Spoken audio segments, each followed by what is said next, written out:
Ankh-Morpork Historians Guild. Ankh-Morpork Historians Guild. Okay, I've got it. You didn't do your warm-ups? tongue You didn't do twister. your vocal warm-ups?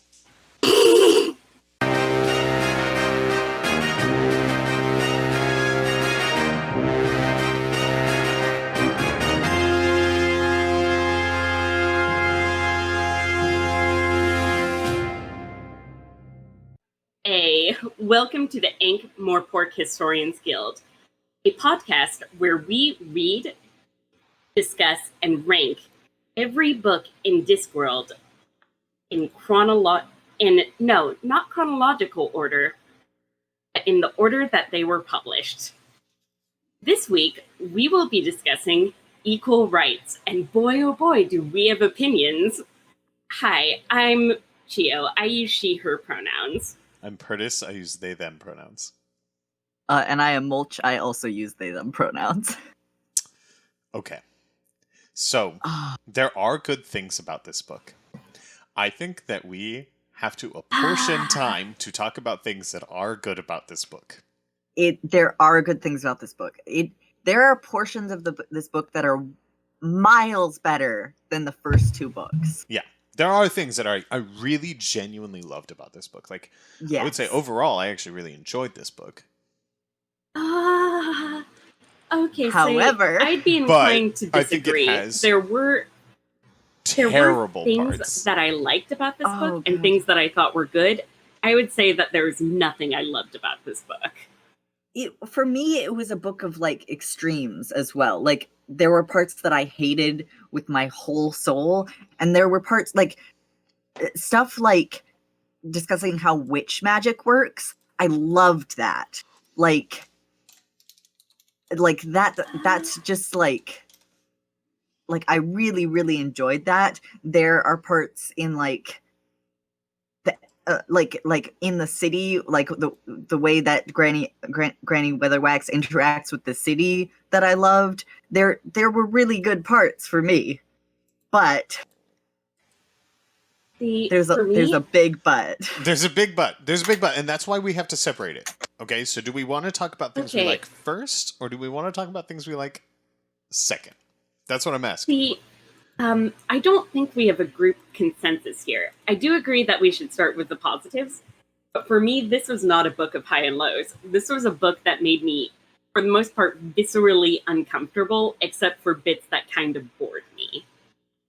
There are bits that I think are technically well done and technically well written, but there is nothing about this book that I love. Mm-hmm. Yeah, and I can accept that. This is probably one of my least favorite books in the series. Wow. But I do agree that, for one major thing, I think the biggest step up, above all other things, is the characterization. The characterization here is much better than it was in the previous two books. That's very true. And I think Esk may be the best child character Terry Pratchett's ever written. Yeah. They're the most they're the most accurate as and believable as a child character. Yeah, by far. Yes. By like a lot. This was, I think, the only 9-year-old I've read in a Terry Pratchett book that I went, yeah, this character feels like a 9-year-old. Well, like a precocious 9-year-old, but you said his daughter was alive and young when this book was written? Yeah, Esk is inspired by his daughter. The character Esk is inspired by his daughter. And he would what's interesting about reading this is that he would revisit the concept of his daughter as a magician or witch and do it a lot better. Oh, absolutely. Like, for me, this feels like his first go at the Tiffany Aching series. Yeah. Yeah. Yeah. For sure. And I think I love comparing Esk to Tiffany Aching because they are very different characters in so many ways. But to think that they are both inspired by his daughter and his understanding of his daughter is like so fascinating. I mean, Esk is Esk is a great character. Esk is my favorite thing about this whole book. Esk is just like charming and realistically 9 and kind of a little shit like 9-year-olds are. Yeah. And like, I think that reads really, really well at times. I think I might prefer Granny Weatherwax, but I'm not sure if that's Granny Weatherwax in the context of this book, or whether it's Granny Weatherwax with the weight of several other books. So the introduction to Granny Weatherwax was such a rough introduction to this character, because I remember loving Granny Weatherwax as a kid, and I did love her later in this book, but also, like, Jesus Christ, like... the first scene, like... The first scene is never have... uncomfortable. All right, okay. Like, it's so odd. He would never have introduced Granny Weatherwax like this in any other book. She is in other books, she has a very strong presence. Like, if she enters a room, you feel that Granny Weatherwax has entered a room, or you don't notice Granny Weatherwax until Granny Weatherwax makes herself noticed. You don't dismiss or talk over her. Yeah. But anyway, that goes into the bad. That does go into the bad. Let's talk about the good.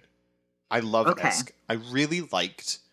I liked seeing this early version of Granny Weatherwax, who's much more comfortable doing magic, and who's much more inexperienced. Like, I really kind of enjoyed seeing a version of Granny Weatherwax who was very honestly at a loss, like, kind of regularly. Like, in a lot of the other Granny Weatherwax books that I've approached, even if she doesn't know what's going on, she acts like it. And in this one, there are times where, you know, I loved the part where it's like, Granny doesn't know how to interact with kids. Like, she's still young in her life in some respects. And this is a concept that he touches on later, right? He touches on it in Thief of Time, and he touches on it a little tiny bit in Witches Abroad, where he talks about young Granny, or we see young Granny, and we kind of see that difference. And I love, every time we read one of these books, I feel so much more assured that reading it in chronological order was the exact right way to do this. It was such a great way to do this.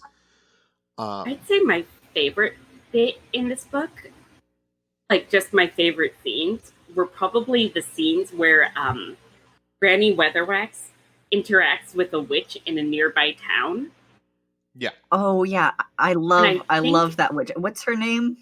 I cannot remember it. Something so silly. This is my first entirely no notes episode, so let's look forward to that. How is it the first episode that's 2 weeks apart is the one that has no notes? Because I procrastinated. I knew that I did not like this book going in. Anyway, back to Granny Weatherwax interacting with the other witch from the town. I suspect that may also have been Terry Pratchett's favorite bit, because it's basically the foundation of all of the other witches books. Mm-hmm. Oh, like the interactions between different witches are always great. Yeah. Like different witches with different witching styles. Yeah. Mm-hmm. What is this woman's name? Hilta? Hilta. That's it. It sounds right. That sounds right. If it's a different character, don't add us. Or do add us. We want audience interaction. Speak for yourself. But no, I think it's I really love that about the book. All in all, I really loved the first half of this book. Essentially everything before they get to Ankh-Morpork, I really found myself enjoying. There are some gender. Really? There is some gender. Don't get me wrong. There is some gender. But I think that there is some aspect of that is painted as Granny being unreasonable, too set in her ways, right? Like Granny, it works with Granny because she's fundamentally a stubborn and strong-willed character.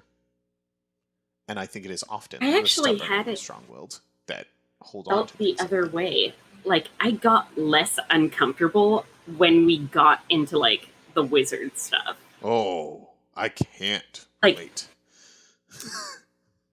Like, I got... Is it stopped just being... So there's a lot of gender all throughout this. And, like... It's not gender handled well. Like, there are gender dynamics and there are discussions of sexism. Like, there's ways you can do that well, and this is not that.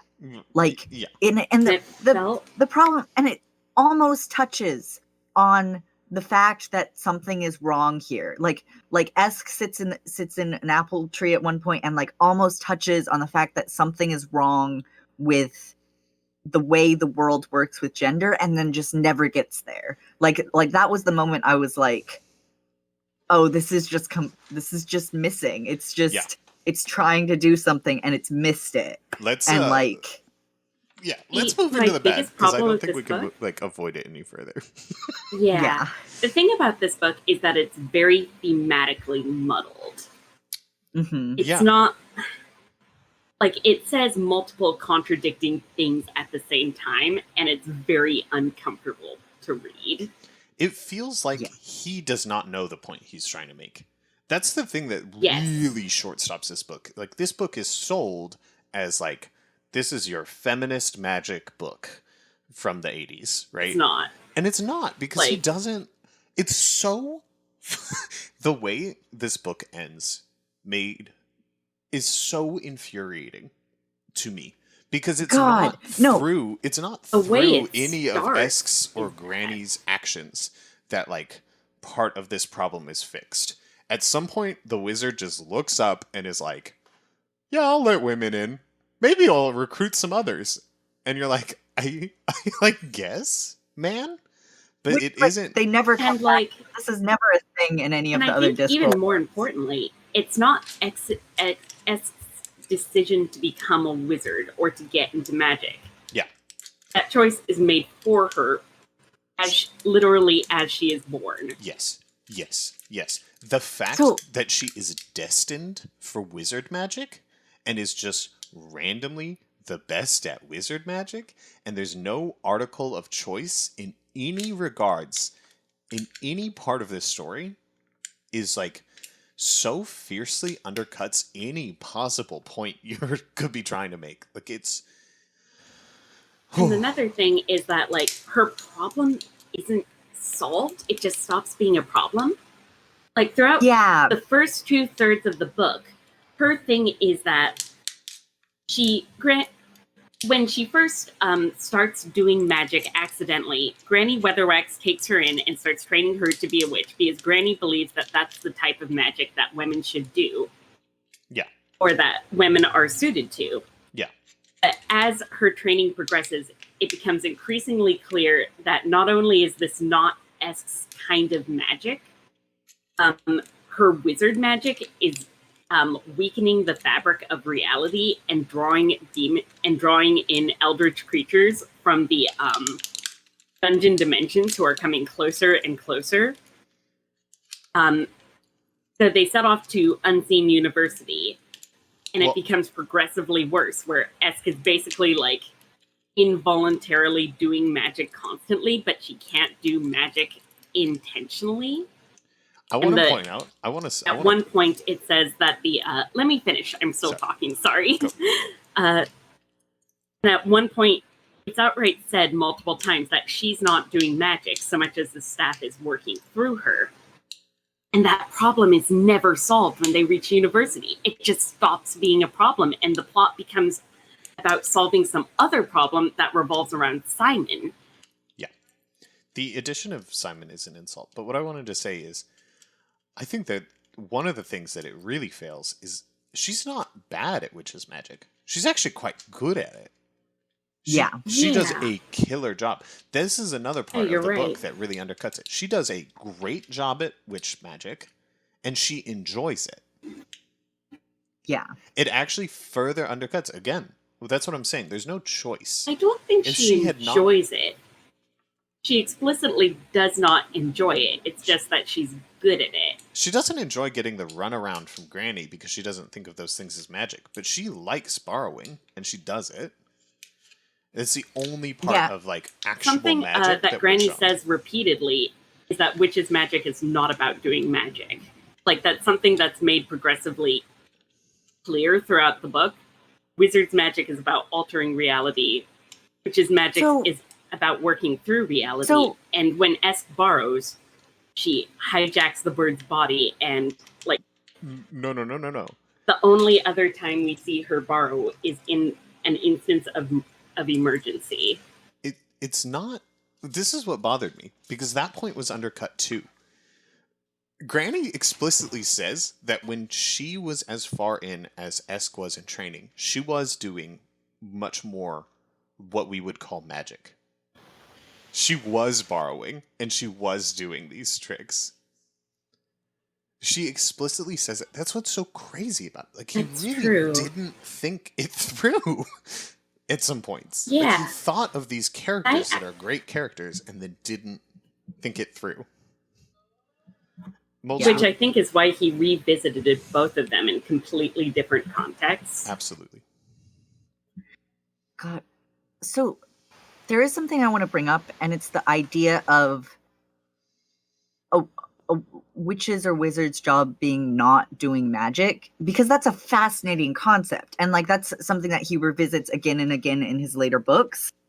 I think this was a terrible, like the fact that was the climax was so unsuited. It was written so badly in this book because it's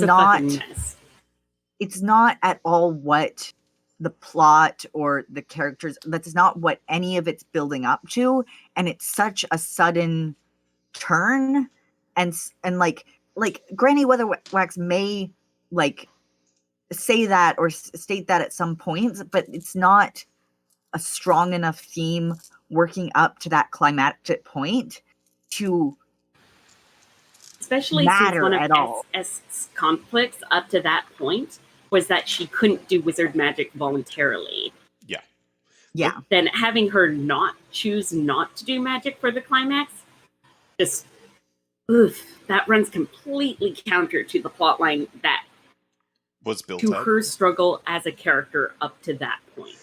Can we let's talk about how much of an insult the character of Simon is, because this is what made the second half of this book so just it made me hate it, because the character of Simon is such a vast insult to this book and to the character. He basically takes her plot away literally from her. Takes her plot.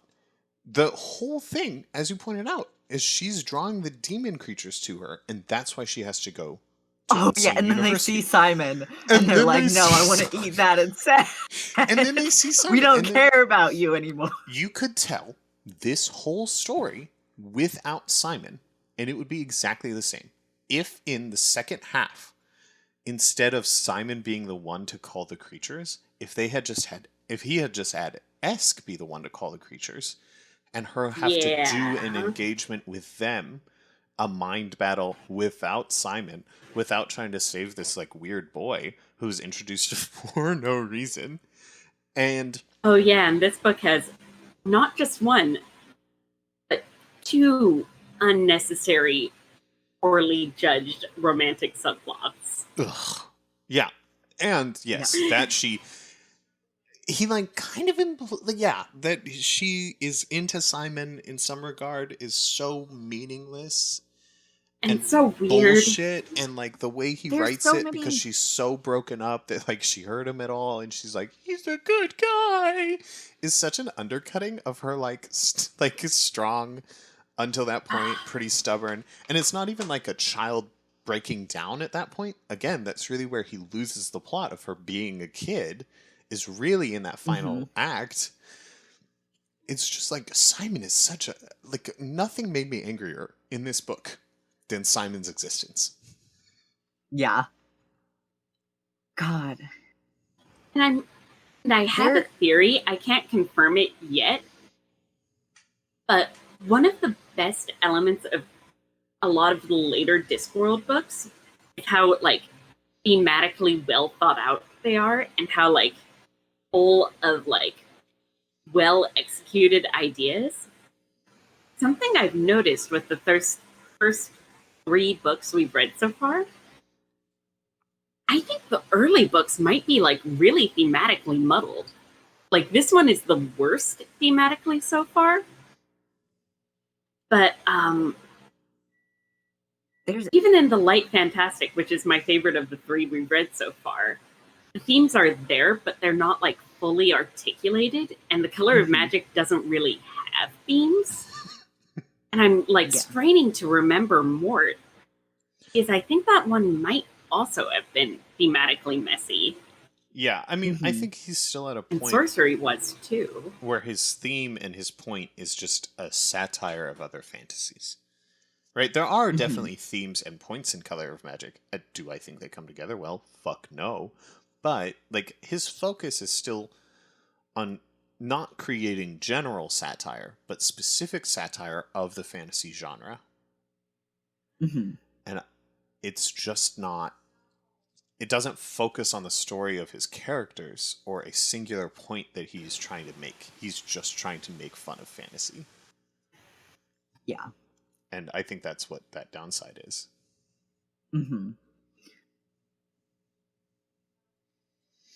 This is going... Another... Wait. No, you talk.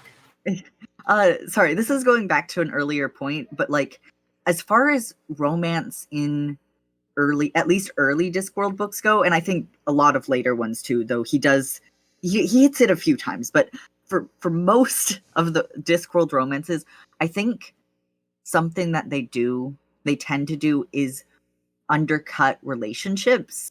Like this was, very strong in the light fantastic, where something that could have like Conan and Bethan, I think her name was, like that could have been like a friendship or like something else that had care behind it, and it became nothing when it became a romance. Like, and as much as I don't like Simon being there, like Esk making friends with Simon could have mattered a little bit. Like it could have probably could have been fine. Like that first interaction, like where they're talking, like if that was just a conversation in the book that didn't lead to Simon just like taking her role in the book, like that could have been nice. Like, but once you add that romantic aspect, it just undercuts the relationship, I feel like. I absolutely agree. Like, if he had been written in as like an ally rooting for her as a student in the building, like that could have been something cool. And as somebody who's lived a completely opposite life of hers in a way. Yeah. Like, I think it would have been a lot better if he was kind of fucking incompetent. When he first got introduced, that's what I thought he was going to do.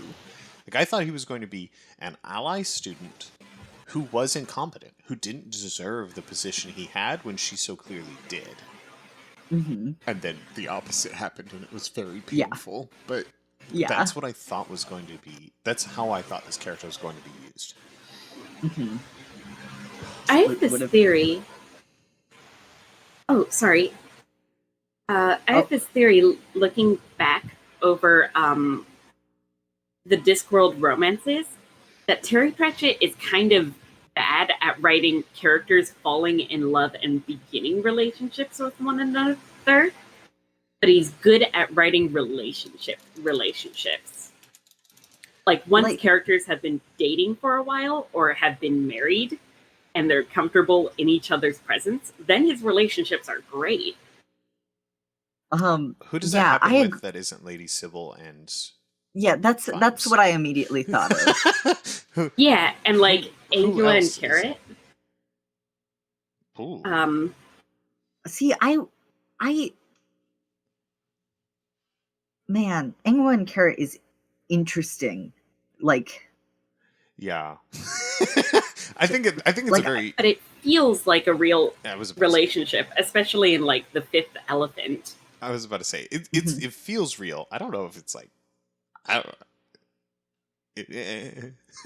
It's such a weird choice to pair. We'll get to that. So yeah, I will say the one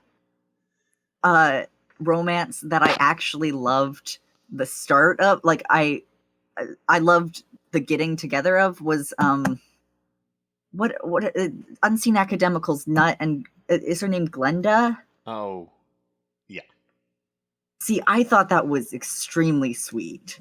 Actually, that's the one time I've seen that happen. Like, that is the one time where, like, them getting together I've actually really liked, and like I thought it was very like, yeah. Yeah. I would have to go back and revisit that to remember what my opinions were. We'll get to it. I think you're right. It is sweet. Mm-hmm. You know. Yeah. And I really dislike most of Discworld getting together romances. I mean, yeah. Lady Sybil and Sam Vimes, once they're together, are really interesting. Mm-hmm. Yeah.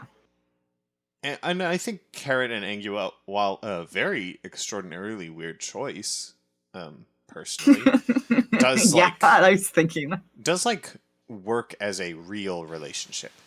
Yeah. Their interactions are very honest in the position that they are in.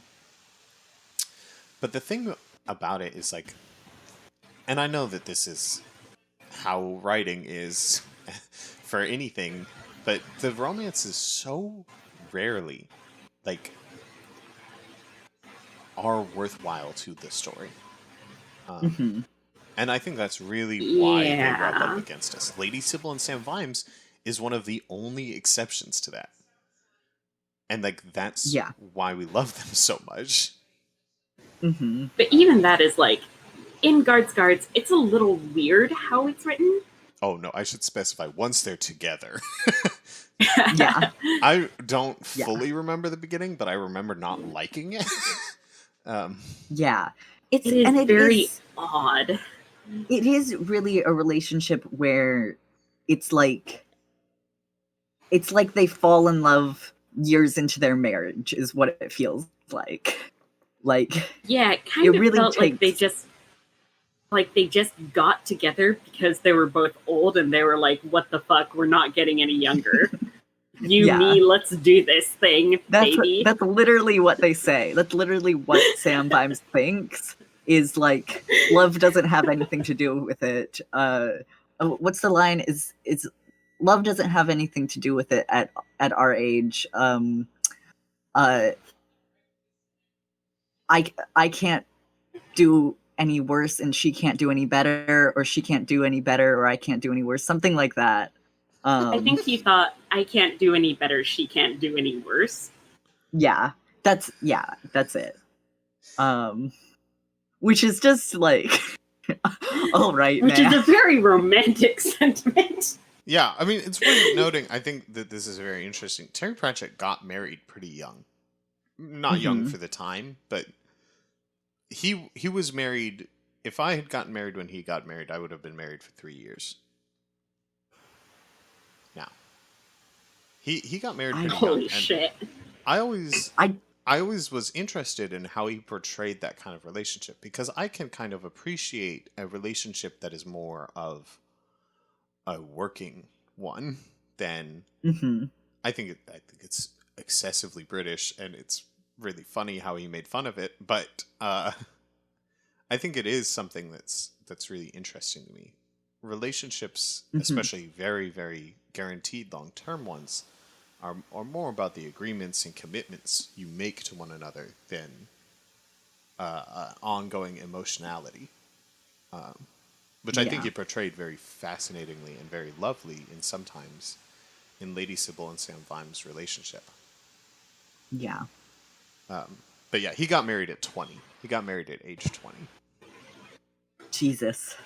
Oh, fun fact, that's also when my mom got married. Yeah. Like, she would have had multiple children by the time she was my age. Yeah. That's so wild. Like, to me, thinking about that, because just knowing that like everybody I know that's our age or younger is so completely unprepared for that sort of like for like marriage and kids. Like, I don't think my mom was prepared for kids either. and no, and that's what I mean is like I don't know if I think it would be a rare person who genuinely is like that is a lot to start that young. Yeah. I mean, I think it just changes. I think our understanding of these things have just changed over time. Like, I think that's really what it is. It's like, yeah, of course you're not ready for it. Are you supposed to be? You're just doing it.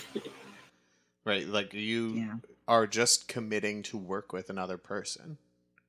It's just an entirely different kind of conception and engagement with the kind of thing. It's honestly one I like a lot more in some ways. Especially like I know you all lesbian. Like you know, it's a wonder we don't know more people who are married to each other. I think it's just because it comes with tax discounts and, you know, they don't want to be bootleggers. True. That's why my parents got married. Was the tax discounts. Really? That was why they got married. That is genuinely why they got married. Does that really is My mom genuinely got that married much? because she wanted kids. Wow. Yeah, they decided much later to have kids. But they first got married for the tax discounts because they were living together. Oh yeah, we should go back to equal rights. Yeah, we should talk about the book we came here to talk about. I suppose so. You know. So, one thing that strikes me as being really interesting about equal rights is that, to me, it seems to be the book where Terry Pratchett committed to doing Discworld as like a long-term series and not just a couple of one-offs. Because it's so radically different to the first two books that came before it. Yeah. Yeah. Like, it feels like for the first 2/3 of it, it feels like it's something that could be set in a completely different universe. Like, it didn't need to be a Discworld book. Yeah, to some extent. Yeah, like, again, he just, like, hasn't found the balance with the satire, again, and what he wants to do with it. But I really love the and it's not really funny. setting. It's not really a comedy. Yeah, it's not. Like, at the beginning, it's just, like, a really kind of slow character study of Esk. And a little bit of Granny. And then as soon as they leave the Ramtops, Esk is no longer a main character. She can go fuck herself. Have you read Wise Child? Or Juniper? Nope. There are a couple of young adult books about witches that were written in, I think, like the 70s. And, like, I think it's part of a style of fantasy that was fairly popular during the 70s, where it was very focused on magic as being kind of an extension of nature. And where a lot of it was, like, getting in touch with the spirits and not trying to, like, do big acts of magic, and about going with the flow of nature rather than trying to alter the world. And I think that's also, being familiar with that style of fantasy is also probably why I liked the witch bits less than you guys did. Because to me, it feels like something that's been done before and that I always found kind of boring. And I can see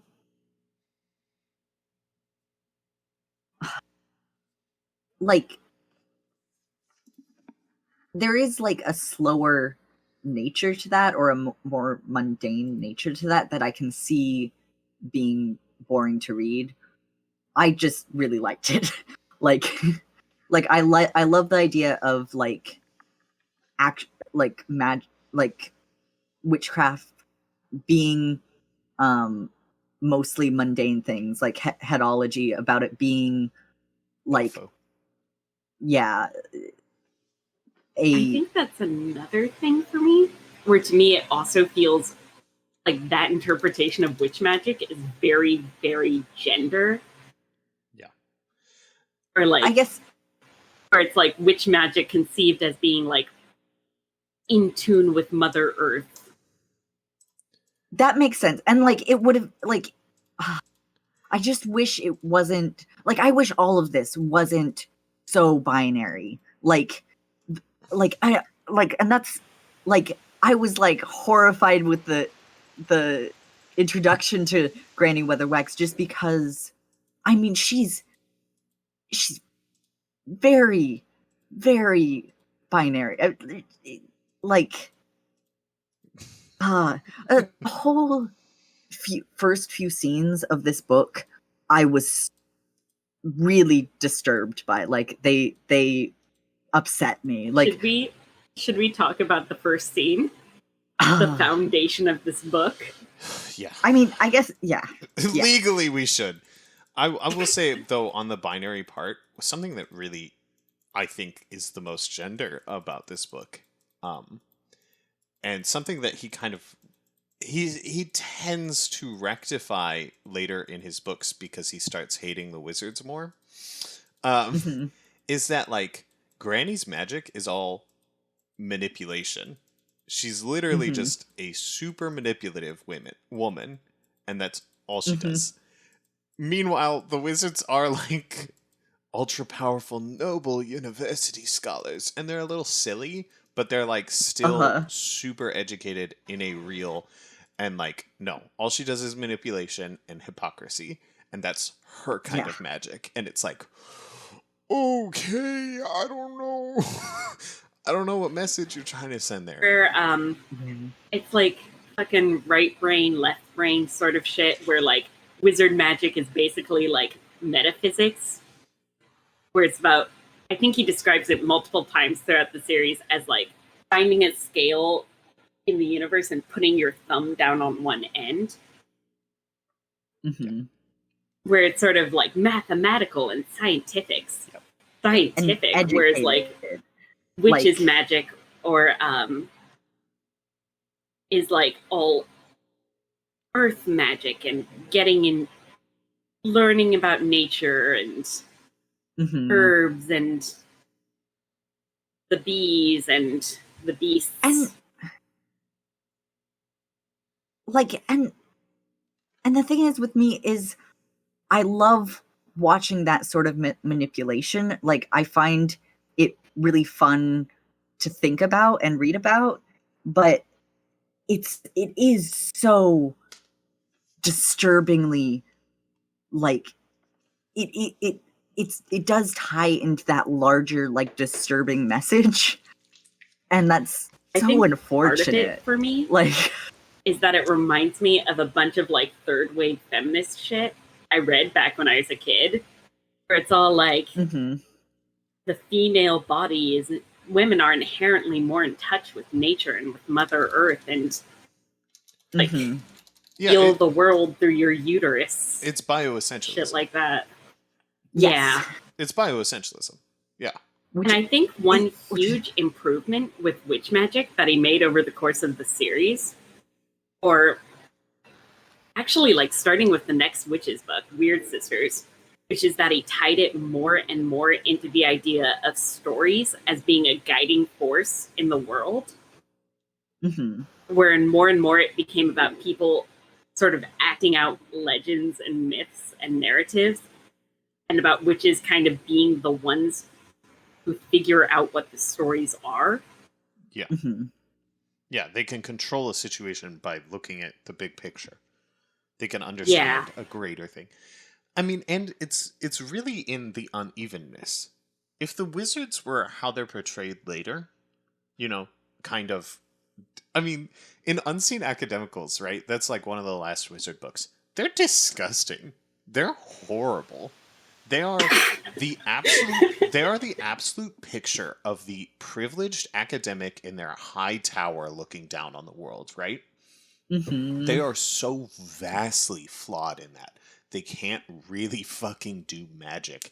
And one man is in charge of literally everything because he has to be, because every other person is so incompetent that they can't even figure out how to put on their fucking shoes. Yeah. If the wizards were more like that now, I think that this would read in terribly differently.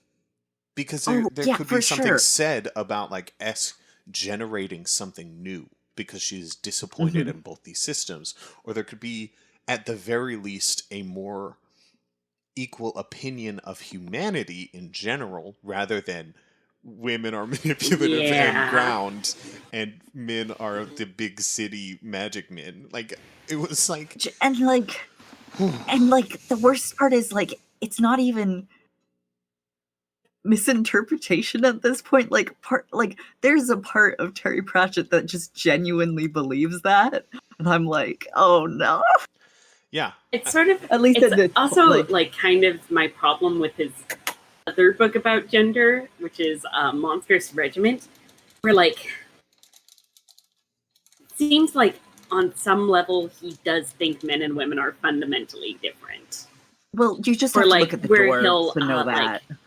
Kind of, where oftentimes he'll sort of talk about how something, or gesture at how something is just a matter of perception, or why is it that we think that this is masculine or this is feminine, or whatnot. At the end message will always be weirdly ambivalent or conflicted. Mm-hmm. That's really the problem. Is he refuses to take a stand on it. That's what I really don't like about those books. Monstrous Regiment I really enjoyed, but yeah, he started talking about the way the socks affected her, and it was weird bioessentialism, but also just about presentation, and it nearly made a point about it, and then it just didn't. We'll get to Monstrous Regiment, but it'll be literally a year. I liked it better than this. I liked it a lot better. We'll be there in literally a year, so I'm going to say this now. If they had just fucking let Sergeant Jackram, be full dead-ass trans and just say it, if Jackram at the end of Monstrous Regiment had been no, I like being a guy, I'm not going to stop being a guy, that's fucking stupid. Then the book would be a majesty. It would its point would be so much better. But it's he's being forced into being a guy, but he likes it still. He wants to. He just doesn't say it really, and he's being it's so close, man. That's the thing. And there's so many. He feels really uncomfortable making a point about these things, so he ends with these aimless books that honestly make a bad point because he refuses to take a stand on the issue. Yeah. All of his gender-based books, and we'll get to whatever the fucking dwarf one is, all of his gender-based books do this, where he really, it feels like he's uncomfortable making a point about it, but he genuinely wants to talk about it. And I get that, right? He is a socially conscious dude who was interacting with a lot of women and a lot of feminists at that time, and was seeing the change of the world a lot earlier than a lot of other writers. But he doesn't know what to do with that. And and that's really what fucks them up so fucking bad. Yeah. Oh boy. So I read Equal Rites when I was I think 7 or 8 years old. And I really did not enjoy it. I wasn't at the age where I hated books yet. I don't think I'd ever read a book that I hated. But quite a change.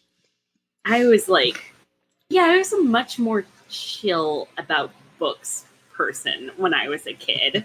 I'm so glad you specified about books. I just did not know what to make of it. I'd loved Amazing Maurice. I'd liked The Color of Magic. I'd liked The Light Fantastic.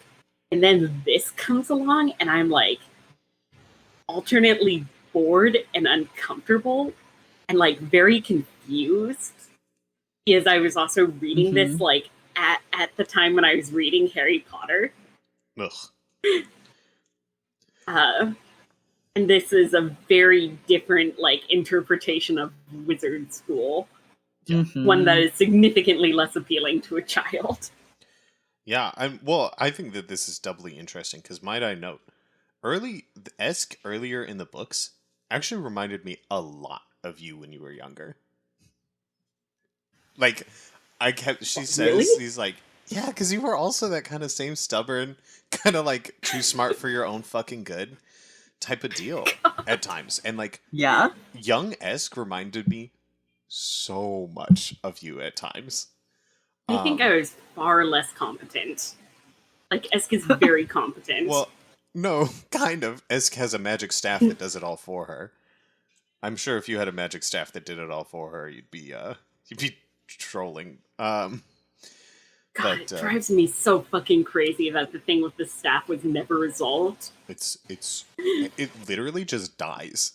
Like, the staff seems to exist solely to call the demons into the world and then to kill them, which is Jesus, so fucking insane and stupid. But yeah, I can imagine you reading this as a kid and being vastly insulted, as I was now, by the half part where her story is just ripped out and she doesn't fucking matter. Because she is a lot like you were at that time. And I would have loved to talk to you about this book at that time. Yeah. Oh boy. God. Are you affirming? Does X remind you of young? Oh, yes. Yes, it does. Yeah, I mean, yes, she does. Holy shit! I guess I'm the only one who didn't make the connection. Well, it's hard to. I mean, the way you view yourself is different than the way other people view you. I mean, just in a general people way, not you specifically, but like. Yeah. Well, I'm glad I wasn't wrong, because I felt like I was being like rude at first, and then I was like, nah, this is exactly like, I don't remember what it was, but one line in particular she said, and we should note that I guess for the podcast, I listened to the audiobook. Bullshit too. I also listened to the audiobook. The voice actor for the audiobook actually did a fucking killer job. And I don't remember what line it was, but Esk did one of the lines, and I was like, I think I remember Michi saying that. I remember, I was like, I don't feel like you said that exact thing to me all the way back then. Oh man, your homework is to find that line now and send it to me, because now I'm like dying of curiosity. It will certainly make you angry. It might have been something she said about brothers. Yeah. Maybe? Probably not, because I have a very different relationship with my older brothers than she does with her. Oh, definitely. Definitely. Which is, hers were roughly the same age as her, or like older, but a little bit older, whereas mine were enough older to be more like uncles than brothers in a way. Yeah.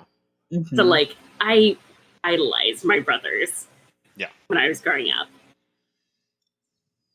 Which she does not. No, she and doesn't. For good reason. No. Funny. She does turn one of them into a pig, and she does not regret it.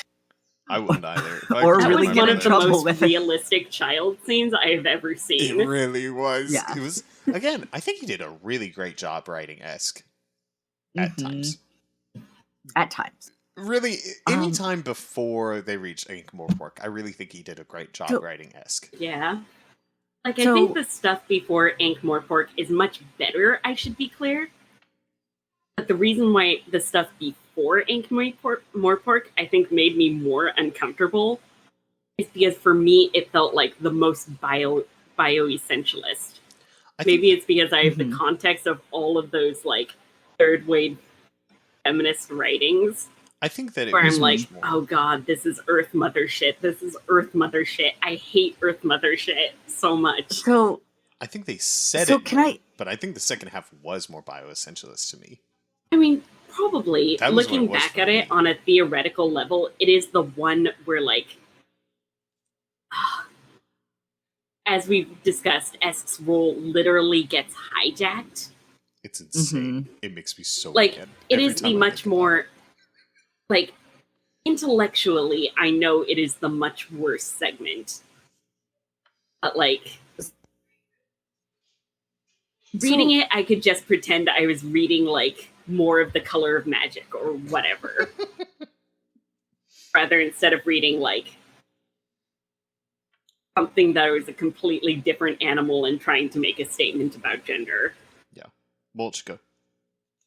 Oh, so can I just say, this isn't related really, but like Granny Weatherwax relating to like interacting with Esk, like she does not know how to interact with children, and you know that, but also like just compared to other adults interacting with Esk, it's better, which is bad. like yeah, the corporal punishment in this. Oh, I remember you being like so upset.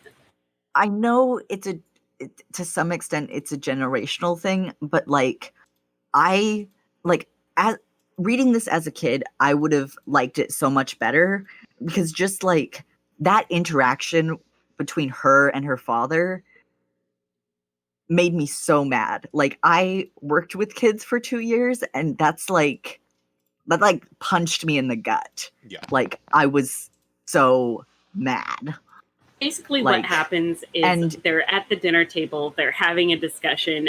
Granny Weatherwax comes up, and Esk says she has a big nose, and they tell her not to say that. And she said something along the lines of, but Dad says she's always sticking it in places, or something along those lines. And he reaches over and slaps her. Yeah. And then he's like, you know, like, I belt my son sometimes in his head, and I'm like, oh, I hate you. Yeah, well, not only do I belt my sons, this really weirded me out, the corporal punishment thing. Esk gets slapped twice in this book, and both times it's immediately followed by the caveat that she hasn't been hit this way before because she's a girl.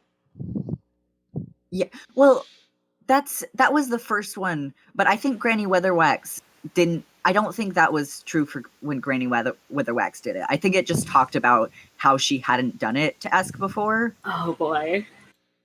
But I thought that was so fucking whack. Like, if the first one had not happened, it made sense in the story when Granny didn't like it, but it made sense. Yeah. The first one was so weird. I didn't know why it was there. It was disturbing. And like, well, it's the inciting incident of the story, which is I think like one of the first moments where like Esk's magic really goes to work because she's so upset. Like it starts to wait, no, it wasn't. Yeah, like the inciting incident was her finding Granny Weatherwax's body because Granny Weatherwax's been out bothered. Notably, it does cause. Why was it there? It is there for this reason. You're kind of right. It is an inciting magic incident. It's supposed to show that she had magic even before she started training and before Granny noticed it, because it's supposed to be one of the first times she got upset, and then he gets knocked out by it, and he begins to understand. The father, who is not a fucking character in this book, so I don't care what he feels, he starts to notice that she has magic and become afraid of it. I think that's why it happens, but there are literally so many other ways to show a child has magic that it's kind of insane. And you could just show her being upset by something else. Or you could show her talking to a goddamn snake. Right? Yeah. Or just like making magic happen when it's convenient, unintentionally. Or generating sweets for herself or something. You could even make an incident between her and her brothers. Like you could say, you know, her brother was bullying her, so this happened. Yep. You didn't have to make a grown-ass adult hit her. Yeah. And because he was embarrassed. Exactly. It's so weird. Do you know how many reasons children get upset for? You needed to find a reason a child would be upset? I have infinite. Anything. A child can be upset about everything. children, I think, spend like 60% of the time upset for various reasons. I also don't understand the world, and I'm also upset about it. Gosh. It was just it's difficult. It's difficult. Difficult, lemon difficult.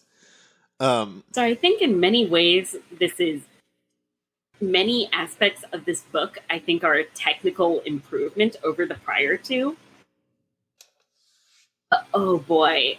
This might not just be my like least favorite book of the three we've read so far. This is probably one of my least favorite books in this world, period.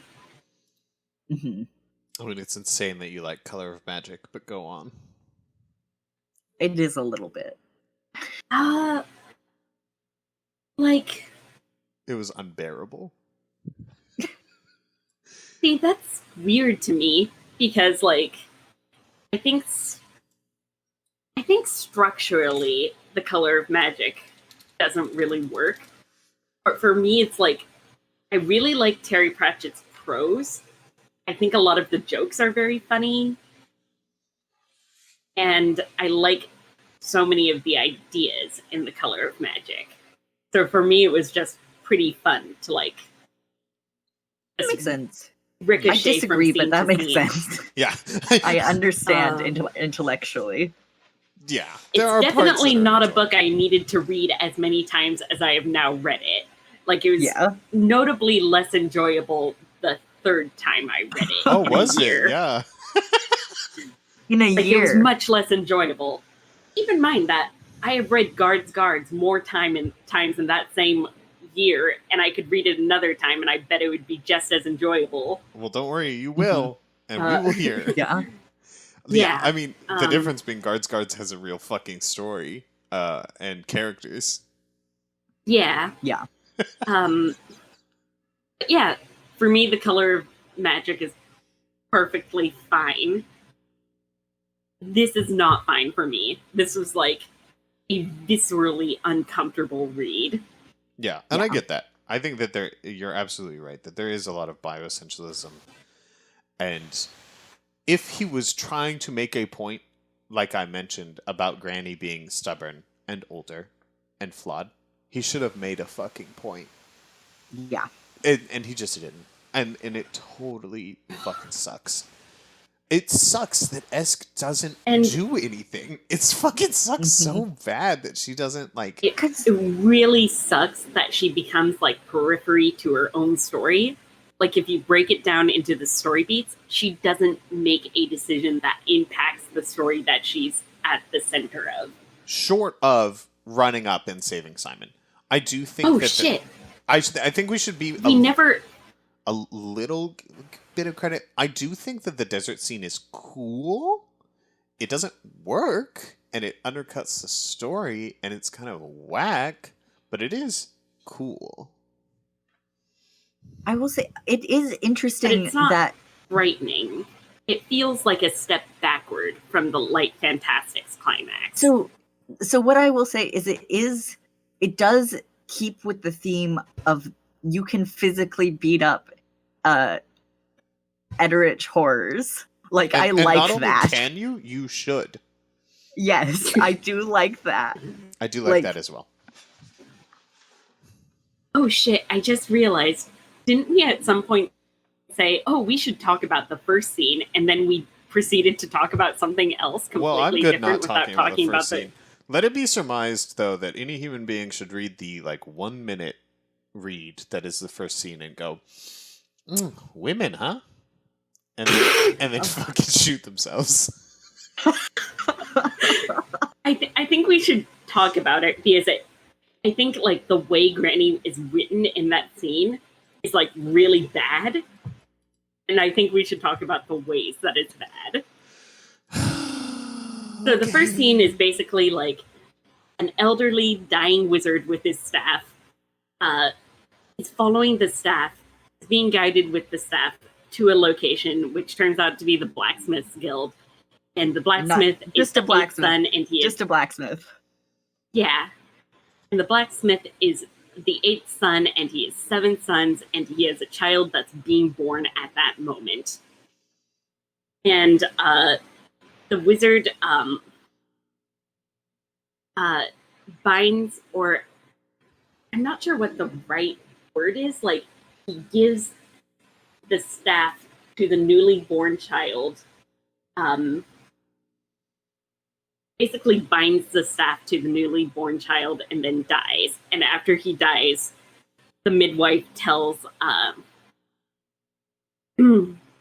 tells the blacksmith, "Hey, motherfucker, you made a grievous error. This child is not a son. This child is a daughter."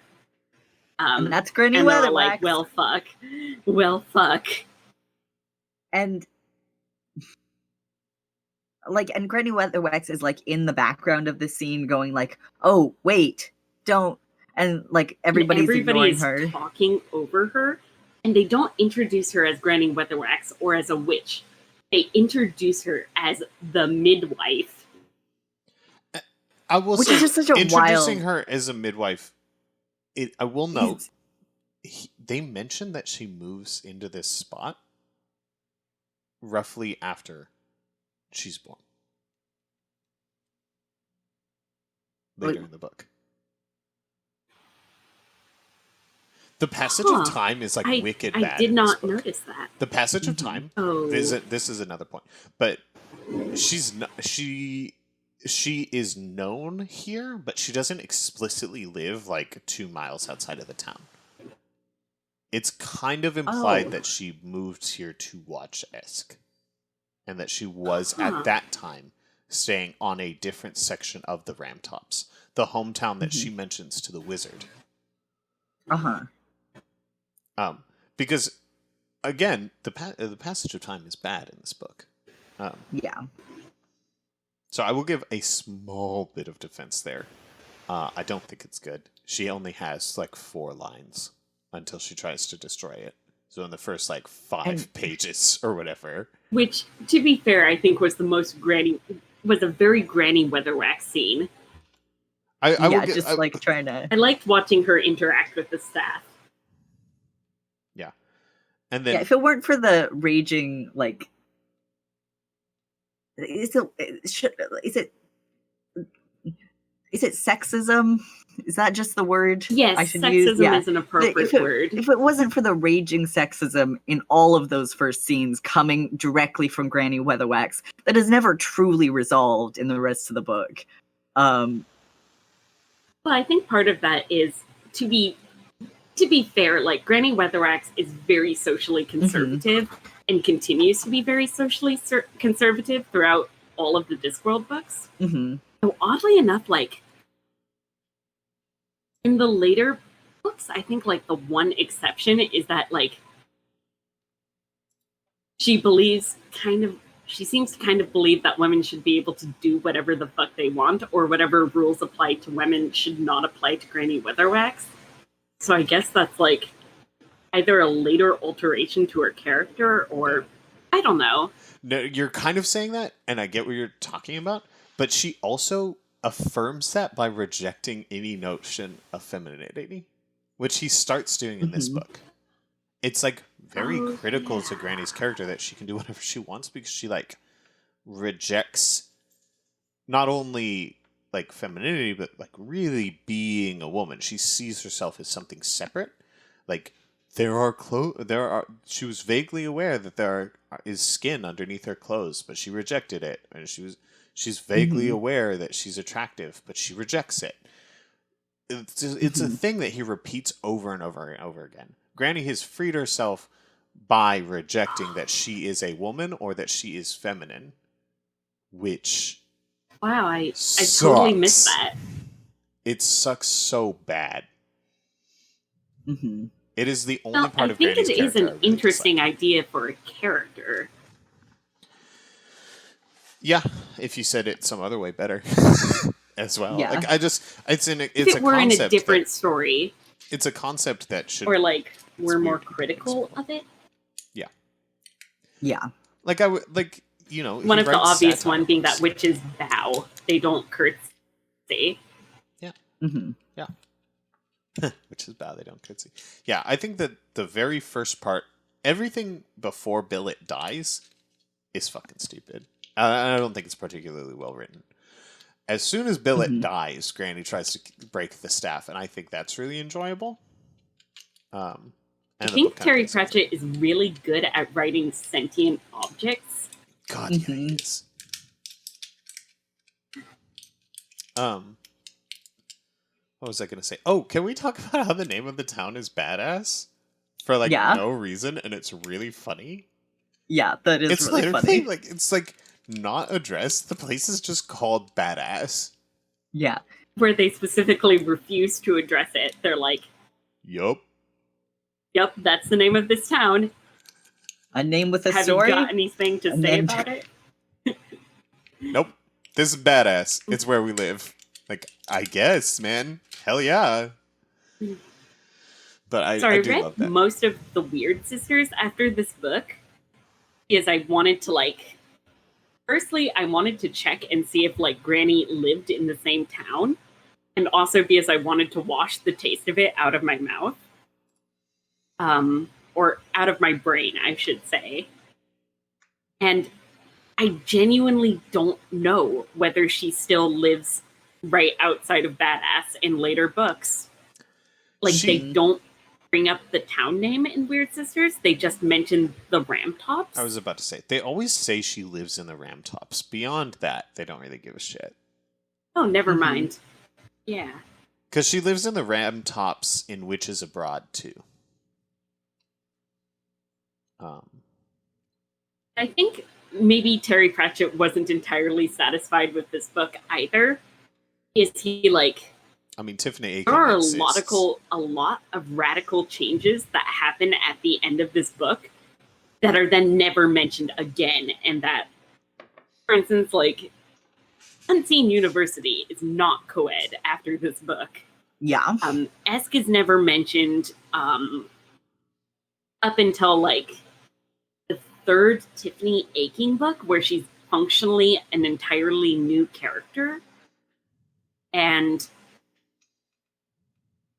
like, it feels like he took this book, looked at it, and went, this is rough, and then, like, but it has good ideas, and then split it in two.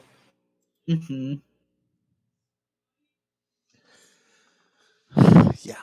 I don't know. It's rough. I think what I'm going to do in follow-up to this book is Terry Pratchett did write essays. Like, he liked writing essays with, like, just clear depictions of his own actual opinions and values, right? Because, you know, when you're writing a book, sometimes they don't come across right, and it's a flaw of the book. Yeah. But I want to know what he believed. And I know that before writing this, he did write Why Gandalf Never Married. And later in his life, when he was writing the Tiffany Aching, he wrote a couple of essays, talking about gender and magic. And so I think I'm going to follow up and try and read them. But shit. If you can find those online, you should send us links, and then we should either talk about them in the next episode or do a mini episode. Well, or talk about them in the Witches book. Yeah, I was about to say. Witches book. There's a lot of books where he talks about gender and magic, right? The witches that's their whole deal. Again, I have a prediction, which is that Weird Sisters will be the first great Discworld book. Yeah, we'll see. We'll see. I don't know and it anything is about radically different from this one. Yeah, we can talk about gender and magic when we get to Sorcery 2, which is just next month. Literally 1 month from now. Yeah. Sorcery doesn't directly deal with gender and magic, but it's another Rincewind book that I am not going to have a lot to say about. I'm looking forward to rereading that one because, if memory serves, I have mixed opinions about it. I don't remember my favorite anything from part, it. For, like, the thing I think the story should be about isn't what the story is about. Like, so I never read Sorcery. Again, the Rincewind books. Yeah, I read the Rincewind books as a kid. I remember I remember Color of Magic and the Light Fantastic, even though I didn't like them much. I remember absolutely nothing from sorcery. So it's a much more conventional book than either of those two, which I think makes it less memorable. So I think it's more polished. Yeah. Well, it's worse than the Light Fantastic. Just throwing that out there. I guess we'll see. I'm hoping that Mort is good. I don't know anything about Mort, but it was one of the early books that he wrote that was really heavily rated. He also wrote it in the exact same year as Equal Rites, which I think is very interesting. Which is weird because it is a much better book than Equal Rites. Like, on every level. Yeah. Well, he can only go up, really. The first 3 books I am real very bonus, excited to reread Mort. Yeah. Do we want to argue about how to read I have another... books? Or do we... Oh. Yes, before we start, though, I have a prediction, which is that the Light Fantastic will be the lowest rated book that all 3 of us like. Yeah, that checks out. The lowest rated book that all 3 of us like. Yeah. Yeah, I can see that. I'm trying to remember what my least favorite one of his books is. It's a really funny question to ask myself. I've never asked myself which of these books I hate the most. Yeah, especially we're all like huge Discworld fans, to be clear. Yeah, we are incredibly negative people, but we do really like this books. I should say that critical critics. I should say that I don't consider myself a negative person. I'm extensively negative. I have not disliked any of these books as compared to the average book. If I was receiving a literally random book and had to read it, I would always prefer to get a Terry Pratchett. I would even prefer Color of Magic than, a lot of the books I have read in my life. I have read some truly ass books. I love sci-fi. I love cheap sci-fi. But I think I agree. I have read in this past week multiple books that I like that I think are less good than Equal Rites. Yeah. I think Equal Rites is better written than most things, but it also makes me viscerally uncomfortable in a way that a lot of things don't. Thank God. Yeah. Also, fun fact, Wise Child released in the exact same year as this book. Holy shit. Yeah. I would not have thought that. I thought it was earlier by like a decade. Nope. What's Wise Child? The book she talked about earlier. Oh. By weird. Monica something. Yeah. That's funny. But yeah, released in the same year, about 5 months apart. Wild. Sign of the age. Sign of the age. I mean, even at the time, Equal Rites was kind of... The critics enjoyed reading it, but they were like, but this is kind of... People have done this before. Like, this is not... Yeah.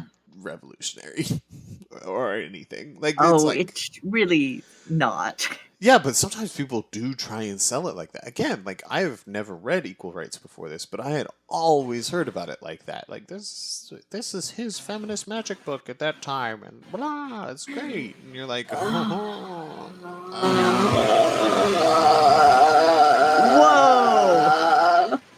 Whoa! What was that? That was me. Sorry. That was me. That was wild. That's gonna be a trip edit. No, leave that in. That was incredible. I have to make sure it doesn't literally split anyone's ears. Okay. Okay, so I think this might be like the first round where we rank things and argue about where they're ranked. Yeah, I already know. I already did my personal ranking. Yeah. So now we have to do the team ranking. Yeah. So this is in the middle for me. This is above Color of Magic and below Light Fantastic. I would agree. See, for me, this is the bottom. Yeah, I know. So I know. crazy. I would be happily comfortable putting this above Light Fantastic. Mhm. Because what we're really asking ourselves here is like, Wait, what? fucking let me finish. What? Really? No, let them finish. I'll make my point. I'll make my point. I'll make my point. Let me make my point, which is that Sorry. I think the Light Fantastic suffered from fucking garbage characterization. It has suffered from the same gender issues in many fucking ways. It did not have a like conception of the setting, and it spent half the book jacking itself off with shit that did not make sense and was pointless. At the very least, the whole book is a continuous story. The whole book has very strong characterization.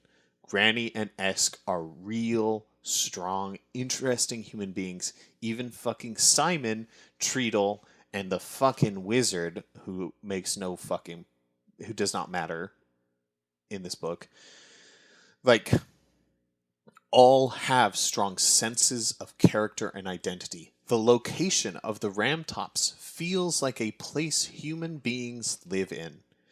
Even the side characters feel like small details that are nice. Strong people that like make sense. Her brothers, her mother, her father are meaningless characters that still he puts the effort into understanding and recognizing as real people. There isn't a character in here where I feel like, oh, you just didn't give a shit about them. Like, oh, Conan just walked away. Oh, the fucking Heracle just got knocked out, and I guess she's not here. Red-haired Harridan, I think. Yes. Oh, yeah, that's so awful. No, nothing like that happened, where literally someone just disappeared for no reason. It is a continuing story with real characters, takes place in a real setting, that fucking matters. Yeah. I would put Equal Rites above Light Fantastic. Yeah. I strongly disagree with that. Because, firstly, I think you're being very uncharitable towards the Light Fantastic, which actually has a fair amount of very authentic feeling, or like authentic within a hyper fantasy world feeling interactions, like Two Flower and Rincewind and the gnome at the beginning. There's the trees, which feel non-human but do feel like people. Absolutely, the characterization in Light Fantastic was a lot better. Rincewind, Two Flowers became real characters. I said that at the time too, and I do really appreciate. I would argue that the minor characters are actually more memorable than the minor characters in. So how about in Equal Rites? So how about you take your turn to explain why this book is ranked at the bottom for you? Like, okay. And also, I think, like, most importantly, in its favor, in favor of Light Fantastic over Equal Rites, Light Fantastic has an actual good climax. That is the climax to the story that is being told. It's a climax that is scary. It does a much better at job of doing eldritch horror, where there's, and I would argue that it actually resolves character arcs in a way that Equal Rites doesn't at all. There's Rincewind, who's constantly scared and whose fear just goes to a brink where it overflows into sort of raw aggression. There's the character of God, what's his name? I remember it was a name that is pronounced very differently than it's spelled. Truman. Truman, yes. Spelled Tryman, but pronounced Truman. And the way that, when the Eldritch Horrors invade his mind, they take what's already there and just render it monstrous. Mm-hmm. And even though the first 2/3 or so are basically a continuation of Color of Magic, where it's characters ricocheting from scene to scene, there is an undercurrent. There is a thematic undercurrent that begins all the way in the Color of Magic that resolves itself in the climax. I think the fact that the climax of Equal Rites is completely unrelated to the set, to what is set up to be as being the primary conflict, is a damning mark against it. And I think that while the main characters are Esk and Granny Weatherwax are much better written than the main characters in The Light Fantastic, I think the supporting characters are significantly less memorable. And I think that the setting of the Ramtops is very well written. I think that there's a very good sense of detail. I especially like the bits with the directions being carved on the tree in a series of I think dots and dashes. Mm-hmm. I think that's a great detail, but I also think it's a very different sort of world building than what's present inside of The Light Fantastic. Yeah. I think that the Ramtops is designed to feel like a real physical place, whereas a lot of the settings in The Light Fantastic are just sort of ideas. And I think a lot of the scenes outside of the Ramtops, a lot of the settings outside of the Ramtops inside of Equal Rites are, again, just not memorable. Mm-hmm. Like, the university inside of Equal Rites, outside of the university itself being a creature, I mean, are just like nothing. Even in the settings of Esk traveling, the settings just kind of blur past up to that point. I kind of don't agree with that, but I can appreciate it. I think what we're really seeing here is what the things we value in a story are, to some extent. Yes.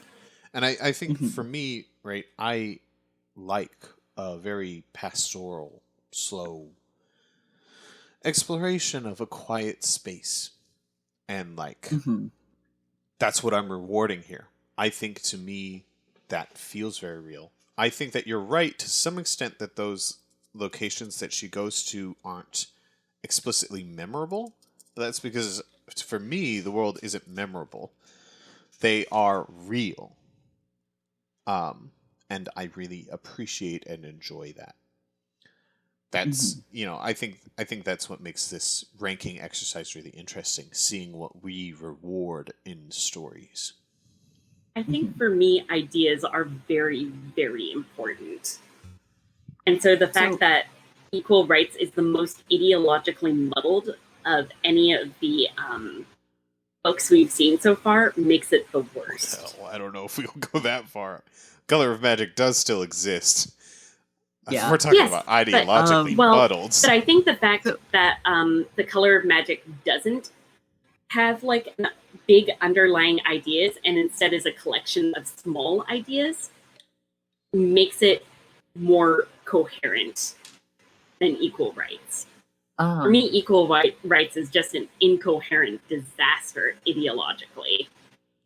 So it is funny. So for me, the direct reason, for me, my opinions are actually part of both of yours, because the reason why this is directly in the center for me is because, so overall, because of the characterization and the sense of places, that is why overall it was a more enjoyable read for me than both The Color of Magic and The Light Fantastic. During most of it. The reason it is under the light fantastic for me is entirely, I mean, a lot of it is obviously the uncomfortable moments. Like, it was an intensely uncomfortable book, and that's a big part of it. But it is also exactly because of that climax. Like, the light fantastic had a real climax that made sense with the story, and Equal Rites just didn't. Like I really enjoyed reading parts of Equal Rites because of that different sense of space. Like, that is also what I enjoy in stories. That is the kind of space and like description and feeling that I enjoy spaces in stories. I also liked I liked the ram tops. I liked how those were described. I also liked the city and how they described Granny Weatherwax relating to the city. I thought that was kind of surprising and like felt like Ankh-Morpork and gave like a sense of like one of the earlier senses of Ankh-Morpork that felt more human compared to The Color of Magic and The Light Fantastic. But like, that climax was such a big part of these stories, and Equal Rites tried to build up to something and then just completely ditched it. And The Color of Magic built up to something throughout the whole book, and then it followed through with it, and it was very satisfying. So that is why The Color of Magic is below The Light Fantastic and above. I mean, the Equal Rites is below The Light Fantastic and above Color of Magic for me. Yeah. And again, I'd agree to Equal Rites being in the middle for ours. I would agree. I would agree to that too. I will say, it's like Equal Rites reduced my brain to like hamburger because it doesn't really feel the base premise. The base premise is that Esk is the first female wizard, that she isn't, like, she becomes something separate, or like it feels like it's being set up that she tries witchcraft, it doesn't work for her, and so she's personally more inclined towards wizardry. That feels like what it's being set up to be, but then it just abandons that altogether. Yeah. And I would have also accepted, like, she does say at one point, I'll be a witch and a wizard, or like, I will do that, and I would have accepted that too. I would have loved that. That's fine. Hate that. Yeah, I would have I would have fucking taken that over what happened. I mean, I would have taken it over what happens. But to me, that's so deeply frustrating. Is I mean, what I wanted the book to say is basically like, there is no fundamental reason that a woman can't be a wizard and a man can't be a witch. This is all cultural. That's true. And for me, like, a compromise like that is a slap in the face. That's true, though I also understand why she wanted to make that compromise, because it is entirely spite, and I approve of it as a character moment. But the whole reason she wanted witchcraft as well is because she fucking hates that wizard so much, and the way he talked down about witchcraft and woman, and like, I totally understand her being like, as a character, you're right, as a character, not as an overlying concept. I totally understand her being like, fuck this guy specifically. I'm gonna be both. Like or even just being a different kind of wizard than the types of wizards that they are.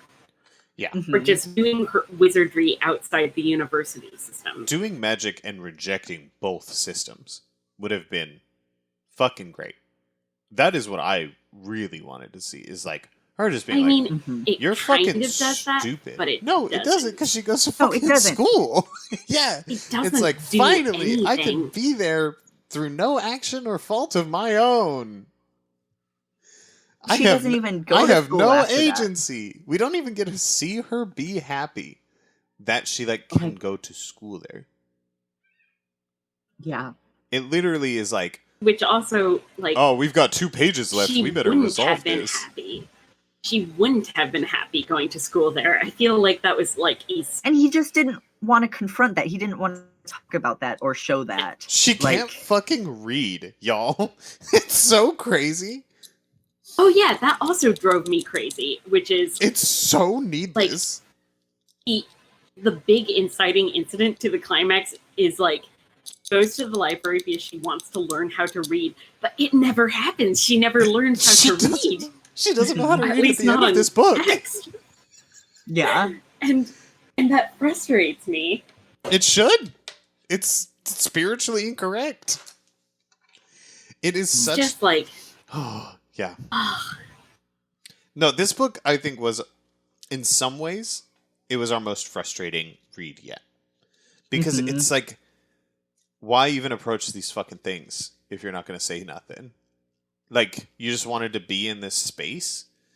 And, like, it's so frustrating because he gets so close so many times to making a real interesting and valid point. And there's so many different interesting and valid points that he, like, gestures towards and then is like, oh, but, it's not my space. And it's like, well, you're fucking here now, so you better say something.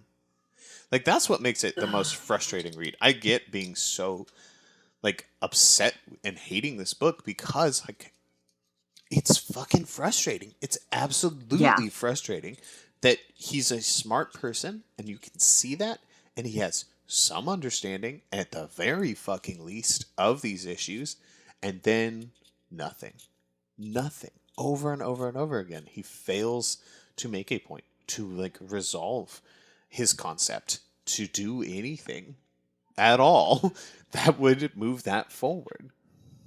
It is ambivalent. It is a very ambivalent book in a way that is very uncomfortable. It's weird to be ambivalent about, like, can women do the same Are thing men as and men? women fundamentally different?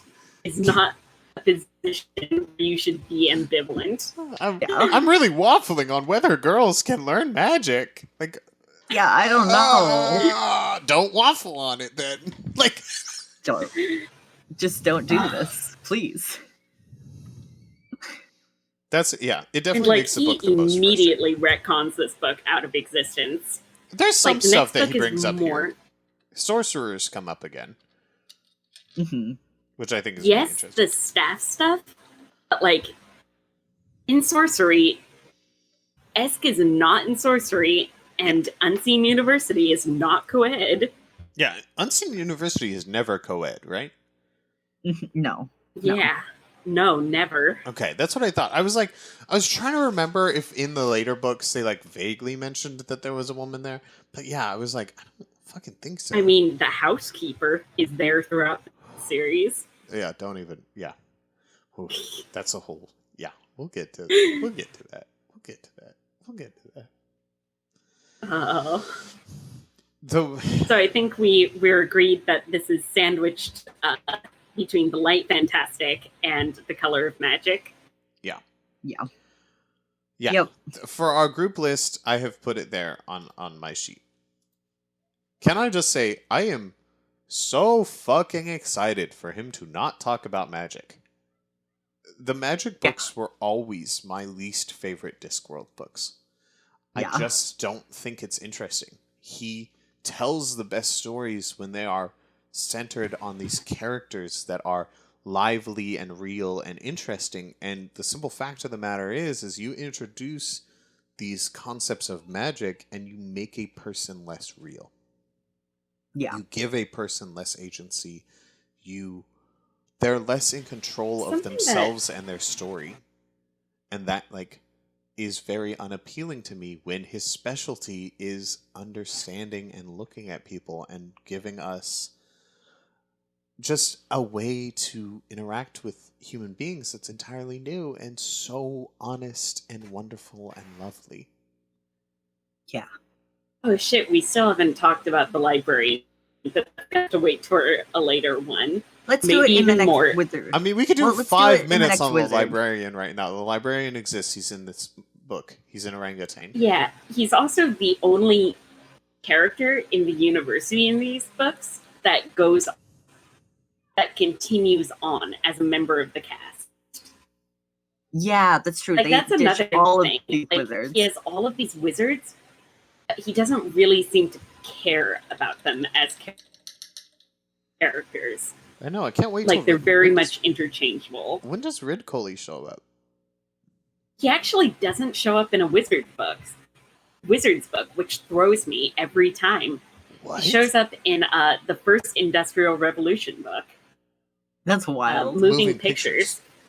I guess that kind of That's makes funny. sense, because Moving Pictures is the most magic of all the Industrial Revolution books. Actually, it's fucking wild. I think a lot of the main university cast is introduced inside of books that are not the Wizards books. Fair. Makes sense. The wizard books are boring. The Wizard books, And they don't matter. They kind of fucking suck, y'all. It's not boring. I have never Interesting. liked Rincewind. That one's not boring. Oh, okay. Well, we'll get to that. Well, we're reading Mort, and I'm actually really excited for Mort, because it's not a fucking wizard. It's not wizards, it's not witches. And then we'll do a lot of wizards and witches again. Yes. Which rip. But then... I'm actually really excited to talk about Mort, because it's a book that seriously upset both Mulch and me as children. That's true. One that Curtis has not read. The librarian is a fun concept. I was glad to see a bit of him this time. He's definitely more that, like, kind of mischievous but incredibly intelligent guy. That's really nice to see. Because, like, he's always one of the most intelligent. He's not really himself, yes. Yeah. Yeah. He's not. Yes, he's got kind of a force of nature in later books. It's so good. Where, he does what he wants. The rules don't really apply to him. Whereas in the early books, the librarian is just kind of, like, bad. Mm-hmm. Like, kind of melancholy. Yeah, well, I would be too. Though in this one, he is explicitly happy to be an orangutan. And they specify... it explicitly says, like, nobody... he has actively rejected any attempts to turn him back into a human. Yeah. So he communicates in sign language here, which he doesn't do in the later books. Yeah. I noticed that too, and I was like, I love imagining. I know that he never wrote this in, but I love imagining that he started to learn sign language, and then people started asking him to do more shit, or like expecting different things of him, and he was like, nah, I'm going back to Ooks. Yeah. I'm going back to Ooks. When I just said Ooks, people kind of got what I wanted. My headcanon is that he learns sign language, speaks it fluently, but nobody else does. So he just has to charades it. God. Yeah. I will say I'm doubly excited because Mort is supposed to be way funnier. Equal Rites is not funny. Mm-hmm. There are parts that are humorous, but they never really get into funny. Like, there are a couple stuff. Like, there's a couple moments, but the book as a whole isn't the first funny. book where he starts to hit on the drama humor balance that he would later perfect. Yeah. I think there's a chance it's also somewhat thematically muddled, but I don't remember well enough to say for certain. Yeah, well, I mean, we'll read Mort, and then we'll know. Yeah. And I bet we're going to argue over Weird Sisters, and I'm excited for that. I really don't like his magic books. I'm like the only bad thing about reading this in chronological order is that I forgot that all of his early books are just the fucking magic. And then he's like, wow, people really like the City Watch stuff, huh? And then he really goes into that, and that's great. I'm a big fan of Weird Sisters. I think it's incredible. We'll get to that. Okay. And then we'll do pyramids. Oh, right. Before we leave, I have a proposal for the title of this episode. A modest proposal. Oh, is it your wizard-esque? Yes. Sorry to take your thunder out with that one. Yeah, that was brutal. Yes, what the fuck is the joke? For me, that's like the perfect and obvious title. Wait, what is the title? Your wizard. Oh. That is a pretty good title. I like that title. Especially because we mentioned Harry Potter like 4 times. Yeah. I did. Every time. Yep. God. I didn't have any comparisons to this in Harry Potter, so I was vastly interested to hear these. But... All right. Any last thoughts? Not just I that don't we think should so. probably let you go so you can do that thing you need to do. I hate my landlord. Okay. I'm really looking forward to more. Honestly, I can't stand another person doing magic. Yeah. Hey y'all, I fucking hate fantasy. I really don't like it. Yeah. I really, really don't like fantasy. Yeah. Maybe that's why you don't like the obviously good book Weird Sisters. I've never read Weird Sisters. Oh, really? I really don't like fantasy. So every single one of his books, especially early books that aren't to do with the City Watch or to do with the city as a whole or to do with gods, I just did not touch. I had no interest in. It is especially because Weird Sisters is very people focused. It's basically Macbeth. especially because Philip's favorite character was Rincewind. So after I got into these books, I know Philip's favorite character when he was a child, I will note, was Rincewind. It became Sam Vimes over time because he's not an idiot. Yeah. So after I read Hogfather and got really into the series and read a couple of the other ones, he had me read a lot of the Rincewind books with him, and I fucking hated them. And I was like, all right, don't need any more of these ones forever. And so I never read any of the other Rincewind or basically the Witches. I just avoided them. I didn't like it. Yeah. The I read Witches all of books the are Death. very different from the Rincewind books. I read many of the Death But it's books. still... Yeah. Well, the Death books are great. Yeah, but the Witches have a lot of gender. They do. They have a lot And of gender. Yeah, sort of. The Witches are complicated for me because there's this overreaching theme of gender, but then actually reading about them, I really enjoy. And there's also class, a feeling of class, and I like that more than the feeling of gender in the Witches book. So there's really those like the dueling Witches books. themes. There's stories about stories, basically. And I really like the stories about stories aspect, but he also... Yes, I really like how he interprets and builds off of the stories. But the stories upon stories thing, he also does anytime he incarnates a god. And so I had That's true. I had the gods to do that. But those books are worse. Whoa! Whoa! We're throwing down now. We're throwing down. Okay, yeah. Thief of Time going postal? There's about stories. Are you fucking joking? I mean, going postal is good, but it's not. It's no Witches Abroad. Okay. And on that note, we'll see you next time. Whoa. We gotta let you go. I guess. This is bait. This is fucking bullshit. Fucking. Ooh, going postal. Witches books are probably one of my. We will literally make you late. We're so.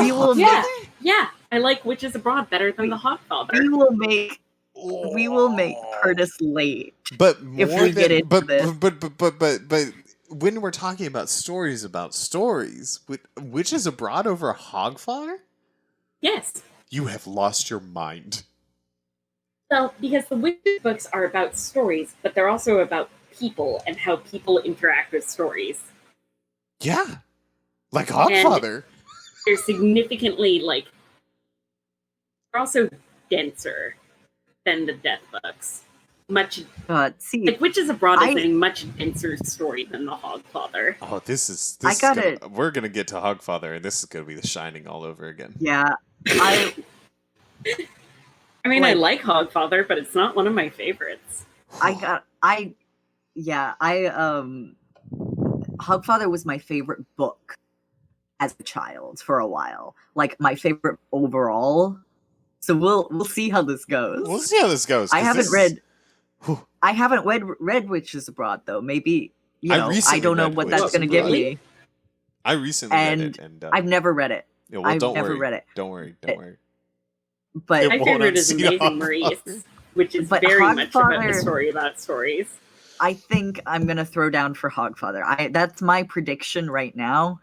But like, I love. Oh yeah, it'll probably like end up near the top of the list with me being like, it's okay, it belongs in the middle of the list. Person, you guys outnumber me like significantly. Tia Tame is such a good character. What are you?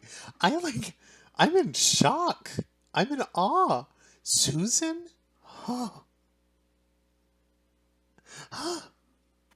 me, my problem with the Death books is I feel a lot of them are very kind of repetitive.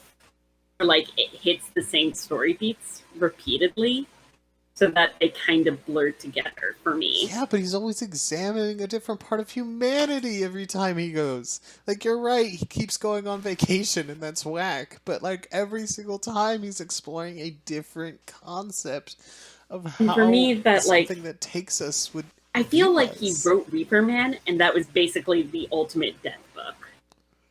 Oh, okay. I'm gonna go. I'm gonna stop this recording. Okay, goodbye.